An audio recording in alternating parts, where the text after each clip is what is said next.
कथा श्रवण करा रहे हैं। श्री सुखदेव जी समझाने लगे, हे राजा परीक्षित, अभी आप कथा सुन रहे थे बड़ी मार्मिक। जरासंध ने एक बार नहीं 17 बार मथुरा नगरिया पर चढ़ाई की है।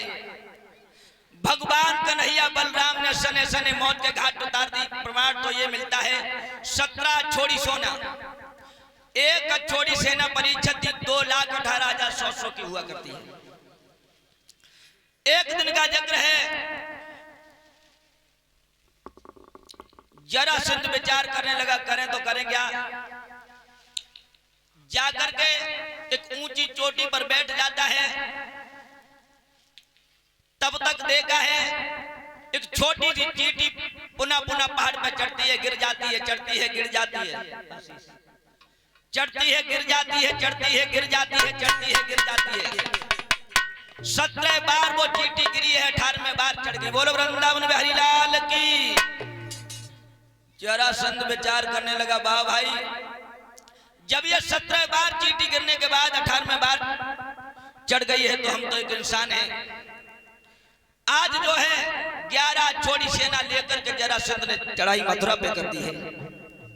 श्री सुखदेव जी समझाने लगे, हे राजा परीक्षित, भगवान कन्हैया बलराम से कहने लगे, दादा हमें आगे भी कार्य देखने हैं।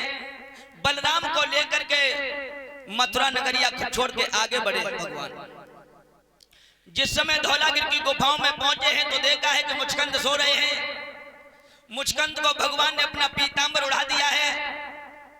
जरासंध विचार करने लगा, बाहरे कन्हैया, अब तूने मथुरा नगरिया छोड़ दी है, चारों तरफ से सिपाहियों को लगा दिया है, फौज को,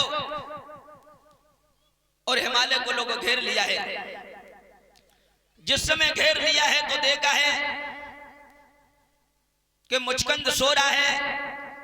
जाकर के काले बनने वो दुपट्टा झटका है। उसी समय मुचकंद की आंखें खुली तो जल करके भस्म हो गया। बोलो भक्त भक्तल भगवान की। इस तरह उसका उद्धार हुआ है। लोगों, प्रमाण तो ये मिला है, परीक्षित को शंका हुई, काट गया है। श्री सुखदेव जी समझाने लगे, हे राजा परीक्षित, जिस समय देवता दैत्यों से संग्राम चल रहा था उस समय मुचकंद ने युद्ध किया था देवताओं के साथ में, तो भगवान का वरदान लगा हुआ था,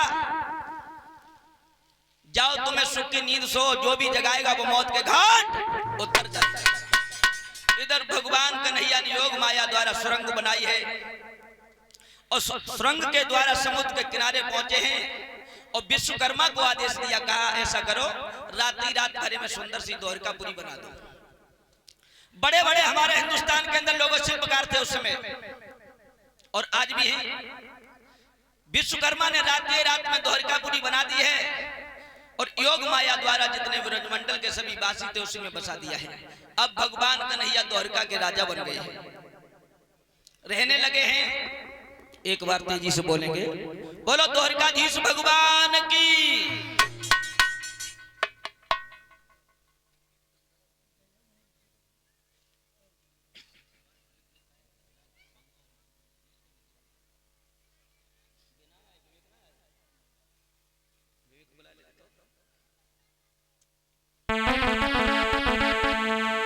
इधर जो है भगवान कन्हैया जब द्वारका के राजा हो गए लोगों,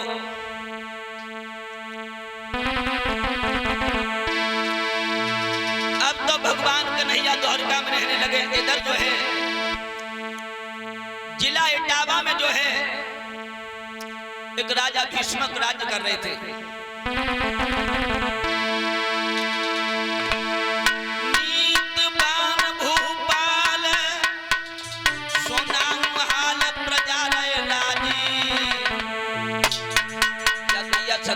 तकी तुझारे स्वर्ग में भैया गाजी।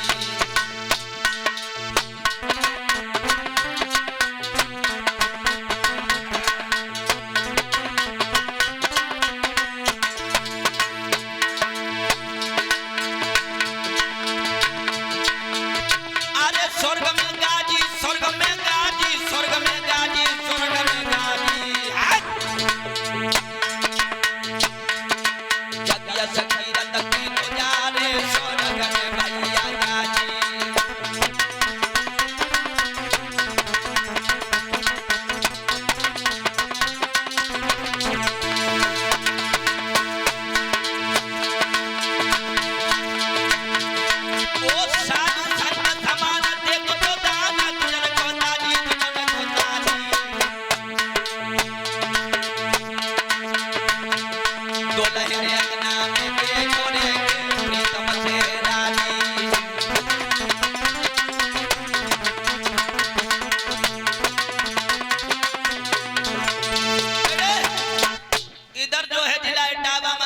भीष्मक राज्य कर रहे थे। श्री सुखदेव जी समझाने लगे, हे राजा परीक्षित, राजा भीष्मक के 5 लड़के थे, भगवान ने लोगों लड़की नहीं दी थी। 12 विधाता का खेल। किसी किसी को भगवान एक लड़का नहीं देता, लेकिन भीष्मक को 5-5 लड़के दे दिए हैं। भीष्मक विचार करने लगे, हे संसार के बेटा, अरे तुमने 5 लड़के दे दिए, इनमें लड़के 3 होते, 2 नहीं होते, और 2 लड़की होती तो अच्छा होता। देखो राजा भीष्मक लड़की को चाहते हैं, और आजकल 10 लड़का हो जाए और 11 अगर रात हो तो आने दो, और 2, 3, 4 अगर लड़कियां हो गई, हाय मोहल्ला की छोड़ो, घर वाली जो सास ना हो, बहू को चैन की रोटी नहीं खाने देती। ये नकटी आई थे, तब से जाके लड़की पैदा होती। लेकिन राजा भीष्म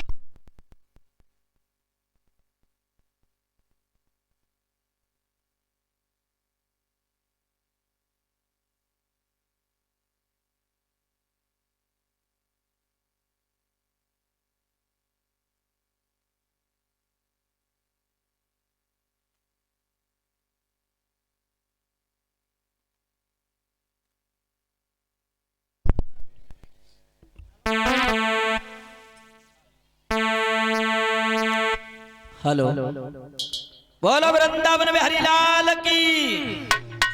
आज भीष्मक विचार करने लगे, हे संसार के पिता, मुझे एक लड़की दे दो। लेकिन देखते हो राजा भीष्मक विचार करते हैं, प्रभु एक लड़की मुझे दे दो। और आजकल बड़ी मुसीबत का पहाड़ है, 2-4 लड़कियां हो जाए